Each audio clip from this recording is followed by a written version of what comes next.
Hi LCHF, എല്ലാവർക്കും സുഖം എന്ന് കരുതുന്നു. ഇന്ന് ഞാൻ തയ്യാറാക്കുന്നത് കൊത്തമര തോരനാണ്. നമ്മുടെ ഡയറ്റിൽ പൊതുവെ പയർ, ബീൻസ്, അമര ഒന്നും അനുവദിക്കുന്നില്ല.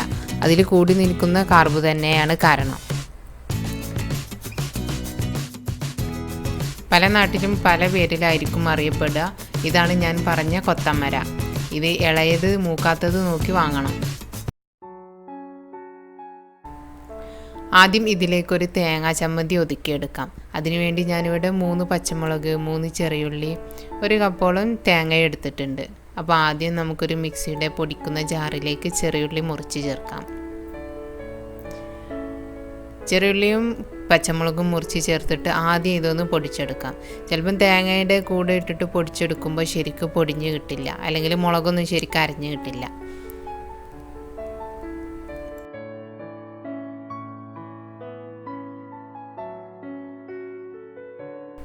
ഇപ്പോൾ ഉള്ളിയും പച്ചമുളകും നന്നായി പൊടിഞ്ഞ് കിട്ടിയിട്ടുണ്ട്. ഇനി ഇതിലേക്ക് തേങ്ങ കൂടി ചേർത്ത് പൊടിച്ചെടുക്കാം. പച്ചത്തേങ്ങ ഇല്ലെങ്കിൽ ഡെസിഗ്രേറ്റഡ് കോക്കനട്ട് എടുത്താൽ മതി. ഞാനിവിടെ അതാണ് എടുത്തിട്ടുള്ളത്. ഇപ്പം ഞാൻ തേങ്ങയും നന്നായിട്ടൊന്ന് പൊടിച്ചെടുത്തിട്ടുണ്ട്. ഇത് ചെയ്യുമ്പോൾ വെള്ളമൊന്നും ചേർക്കണ്ട, വെള്ളം ചേർക്കാതെ നന്നായിട്ട് പൊടിച്ചെടുത്താൽ മതി. അപ്പോൾ ഇനി ഇതിവിടെ ഇരിക്കട്ടെ.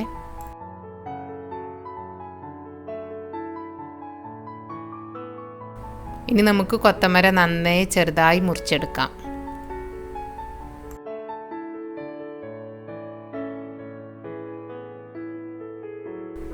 ഇനി ഒരു പാത്രത്തിലേക്ക് 2 ടേബിൾ സ്പൂണോളം വെളിച്ചെണ്ണ ചേർത്ത് കൊടുത്തു. വെളിച്ചെണ്ണ നന്നായി ചൂടായി കഴിഞ്ഞാൽ നമുക്ക് കടുക് ചേർക്കാം. കടുക് നന്നായി പൊട്ടിക്കഴിഞ്ഞു. ഇനി ഇതിലേക്ക് ചുവന്ന മുളക് ചേർത്തൊന്ന് വറുത്തെടുക്കാം. ഇനി ഒരു തണ്ട് കറിവേപ്പില കൂടി ചേർക്കാം. ഇപ്പോൾ കടുക് താളിച്ചതൊക്കെ റെഡിയായി. ഇനി ഇതിലേക്ക് മുറിച്ച് വെച്ച കൊത്തവര ചേർക്കാം.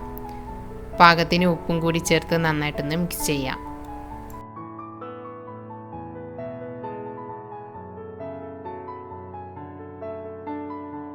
ഇനി മീഡിയം ടു ലോ ഫ്ലെയിമിൽ വെച്ചിട്ട് അടച്ചു വെച്ച് വേവിക്കാം. ഇടയ്ക്കൊന്ന് തുറന്ന് ഇളക്കി കൊടുക്കാം. ആവശ്യമാണെങ്കിൽ മാത്രം വെള്ളം ചേർത്ത് കൊടുത്താൽ മതി. ഞാനിവിടെ വെള്ളമൊന്നും ചേർത്തിട്ടില്ല. ഇത് അടച്ചു വെച്ചപ്പം ആ നീരാവി ഇറങ്ങിയിട്ടുള്ള ആ ഒരു വെള്ളം തന്നെ മതി വേവിച്ചെടുക്കാൻ. കൊത്തവര നന്നായിട്ട് വെന്ത് കഴിഞ്ഞാൽ നമ്മൾ പൊടിച്ചു വെച്ച ചമ്മന്തി കൂടി ചേർക്കാം.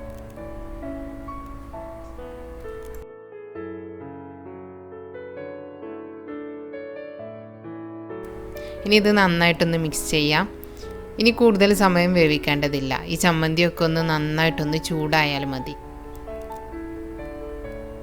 അടിക്ക് പിടിക്കാതിരിക്കാൻ വേണ്ടിയിട്ട് 2 സ്പൂണ് വെള്ളം കൂടി ചേർത്ത് കൊടുക്കാം. തേങ്ങ ചേർത്ത് കഴിഞ്ഞാൽ പൊതുവെ ഒന്ന് അടിക്ക് പിടിക്കാനുള്ള ചാൻസ് കൂടും.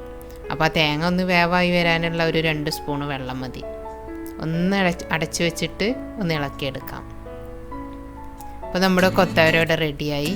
ഞാനിത് ഒരു ദിവസം ഉച്ചക്കാണ് കഴിച്ചത്. ഇതിനോട് കൂടി ഉണ്ണിത്തണ്ട് കൂട്ടാനും ഉണ്ടായിരുന്നു. കാരണം കൊത്തവര മാത്രമായിട്ട് ഒറ്റയ്ക്ക് കഴിക്കണ്ട എന്ന് കരുതി. അപ്പോൾ 2 പേർക്കാണ് ഇത്രയും കൊത്തവര തോരൻ ഞാൻ റെഡിയാക്കിയത്. പിന്നെ ഇതിനോട് കൂടി ബീഫും ഉണ്ടായിരുന്നു. ഇത് 3 കൂടി മിക്സ് ചെയ്തോ അല്ലെങ്കിൽ 2ഉം ഒറ്റക്കൊറ്റക്കായിട്ടോ നിങ്ങളുടെ ചോയ്സ് പോലെ കഴിച്ചാലും മതി. അപ്പോൾ പയറുവർഗ്ഗ പ്രേമികൾക്കായിട്ട് ഇടയ്ക്ക് വല്ലപ്പോഴൊക്കെ ട്രൈ ചെയ്ത് നോക്കാവുന്ന ഒരു റെസിപ്പിയാണിത്. ഇനി പയർ തന്നെ നിങ്ങൾ വെക്കണമെന്ന് ആഗ്രഹം ഉണ്ടെങ്കിൽ അതിൽ കുരു കളഞ്ഞിട്ട് വെച്ചാൽ മതി. കാരണം അതിനകത്തുള്ള കുരുവിലാണ് കൂടിയ അളവിൽ കാർബുള്ളത്. അതുകൊണ്ട് തന്നെയാണ് പയർ, ബീൻസ്, അമര ഒക്കെ ഒഴിവാക്കാൻ പറയുന്നതും. അപ്പോൾ ഈ ഒരു കൊച്ചു റെസിപ്പി എല്ലാവർക്കും ഇഷ്ടമായിട്ടുണ്ടാകും എന്ന് കരുതുന്നു. നിങ്ങളുടെ വിലയേറിയ അഭിപ്രായങ്ങളും നിർദ്ദേശങ്ങളൊക്കെ കമൻറ്റ് ചെയ്യണം കേട്ടോ. അപ്പോൾ അടുത്ത വീഡിയോയിൽ നമുക്ക് വീണ്ടും കാണാം.